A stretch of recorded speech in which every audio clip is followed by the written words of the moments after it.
Yo, what is going on, you guys? Welcome back to a brand new video. In today's video, I'm going to be going over part 3 to What If Mary Jane Died at the Hands of the Green Goblin in Spider-Man 1. If you haven't checked out parts 1 and 2 yet, I highly recommend you go and check them out. The link will be in the description down below. And with that being said, if you do enjoy all types of Spider-Man content, daily news, theories, gaming, and fan fictions like these, make sure to hit that subscribe button if you have not already. And make sure to hit the bell next to the subscribe button to not miss any more content as soon as it is released, and you can be the first ones to watch the video. And with that being said, let's get straight into today's video. So we start our story in a very similar territory to Spider-Man 2. Doc Ock is in the hospital, and then the same scene plays out where they try and cut his arms off, and then he lashes out, kills all of the doctors, and he escapes into the night. We then cut to Peter Parker, and he picks up the newspaper to see that Doc Ock has escaped from the hospital that he was staying at, and he's on the loose. He shows it to Aunt May, and him and Aunt May have a chat. Peter says that he can't believe this is happening. Aunt May tells him that she isn't really for Peter being Spider-Man,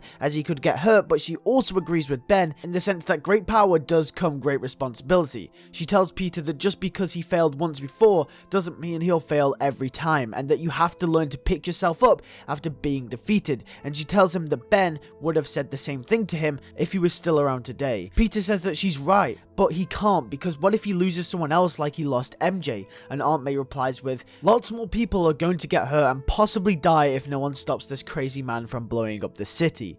We cut back to Ock, and he's in his old warehouse. He needs to rebuild. He has nothing left, but he's going to need money. We cut quickly to Harry, who also sees the paper about Doc Ock getting out, but he also sees another segment that shows a blurred photo of someone Spider-Man-like at the presentation. Harry thinks this is it. Spider-Man is back, and this is his chance to take him out, but he's gonna need help. Just before Doc Ock was about to rob the bank like in the original Spider-Man 2, Harry appears at Doc Ock's warehouse and says that he needs his help. Doc says, with what? And Harry says that he wants to kill Spider-Man. Harry lays all the cards on the table and says that Spider-Man killed his experiment, his lifelong dream. Spider-Man took that from you. And Doc starts to get agitated, and the arms, being violent and controlling, agree with Harry. But Ock wants something else first. Doc Ock says he'll only help Harry if he gets him more tritium to complete his experiment, and Harry agrees. Harry also believes that secretly, if he uses Ock, this could be an opportunity to lead Spider-Man out as well if the experiment goes wrong again. Spider-Man will come straight out of hiding, just like he did the first time. Harry returns with the tritium, and Ock starts to rebuild his experiment. A couple of days pass, and it's all ready to go. Harry gets equipped up in his new Goblin gear and the new glider. The experiment goes live, and all magnetic things start to get pulled in the direction of the warehouse. The experiment starts to go wrong again. Peter looks outside, and everything is going downhill. There are news reports, and it's Doc Ock back at his experiment again. Peter remembers what Uncle Ben and now Aunt May have said to him, and it's time. This is Peter's last chance. He can't let this one slip through his fingers, not this time. We cut to J. Jonah Jameson, and we get a similar scene to the scene in the original Spider-Man 2 movie, where he's talking about how he helped drive Spider-Man away and with the hate, and that he could have stopped Ock if he were around, except it's more of a panic than anything because everything is getting dragged to the experiment. Then the suit is stolen, and JJ labels Spider-Man a menace, a criminal. But he's back. Spider-Man is back, and he swings into action through New York City. Spider-Man lands on the scene of the warehouse and tells Ock to shut it down, that he's going to hurt a lot more people this time. Ock says that's a risk he's willing to take, and Spider-Man says that's not one he isn't, and he swings at Ock. However, Ock knocks him back. You can tell that Peter is a little rusty after not donning the suit for a long time. Peter gets up, but then a strange man on a glider appears and jumps onto the scene and says that this is your end, Spider-Man. Peter is confused. Who is this guy? Ock stands alongside him and says there's nothing you can do, Spider-Man. The new Goblin and Ock fight Spider-Man. Spider-Man leaping and dodging and remembering the ropes that he learned during Spider-Man 1. Spider-Man is fighting Ock, and the new Goblin activates his blades on his glider and comes swooping in. Spider-Man jumps out of the way, and it chops one of Ock's arms off. The tentacles scream in pain. Spider-Man lands as the glider lands back under the Goblin's feet.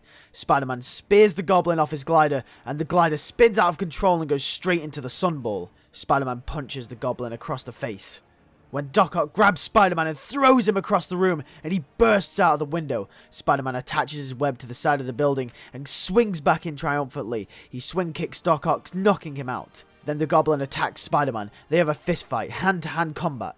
until they knock each other's masks off. They are surprised. Harry looks straight into Peter's eyes and he says, "You killed my father!" Peter says that he was trying to kill him and he killed himself. Harry says that he is wrong and then they fight. Harry says that he was his best friend and he was all that he had left. But even he is a traitor. Peter says, "No, that's not true." They fight more until Peter has Harry down. Peter goes to Ock, who is just waking up, and asks, "How do you shut it off?" Doc says that you can't, and then Peter and Ock will have that similar conversation that they did in the original movie, except it'll be more Peter begging Ock than anything. The good scientific side of Ock will come through, saying that he will drown it and that he is sorry for everything he's done. Ock realizes also that Harry was also trying to use him for Spider-Man's death. Ock all he wanted to do was just complete his experiment. Ock dies with his life's work as Spider-Man swings Harry out of there. We get a scene where Peter comes back to Aunt May, bruised and bloody, and she says that she's so proud of him. And Harry rests in jail, waiting for her next move. Thank you all for watching. If you did enjoy this series, make sure to hit the like button. And if you are new, make sure to hit the subscribe button and make sure to hit the bell next subscribe button to not miss any more daily Spider-Man news, theories, gaming, and fanfiction content. Tell me what you guys think in the comments below. Did you enjoy this mini-series? If you want more of these types of series and videos, make sure to leave that like. Tell me in the comments below what more you'd like to see. Any new videos, any video ideas, because, you know, I've been running out through quarantine. So just let me know. And with that being said, thank you all for watching once again. I'll see you guys all in the next one. Peace.